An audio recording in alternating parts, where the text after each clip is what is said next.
So after about 8 years of negotiating, Australia and the EU have finally struck a trade deal. About 99% of tariffs both ways gets removed, so better access for Australian product into the EU, but also improved competition, I guess, for the European products getting access to Australia. So that for sectors like dairy, we could see a bit more competition on that space from EU imports of dairy products. So, and of course other products coming in outside of the ag space, or even some more wine from the EU. In the red meat space, a little bit of a concerning news in the sense we did get better access or improved access. The quota has been lifted to 30,000 tonne of product, but that is combined for both beef and sheep meat. Ideally, we would rather have had maybe double that or triple that for each individual type rather than all combined in one.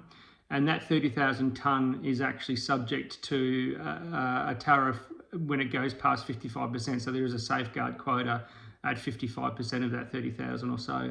And then the balance of the 45% coming in after that quota is reached will be subject to a tariff on it. So not the greatest of access for red meat. That's probably the real dark cloud on this one, that we could have had a much better arrangement there. Moving outside of the ag space, of course, we've got improved access for some of the rare earth minerals into the EU, so making Australia a bit more of an important supplier and removing some of the EU's reliance on countries like China for access to some of those rare earths and other minerals. On the manufacturing side, I guess we'll probably see potentially a bit more access of luxury European cars into the Australian market, but now we don't have a domestic car industry ourselves. That's probably not as problematic as what it would have been a couple of decades ago. So for those with money that want to get themselves a nice BMW or something, that might be a result, or perhaps even the old Lamborghini tractor. And the other thing I guess to consider too is around some labelling. So historically, some Australian producers have been utilising labelling that was really specific to a European region.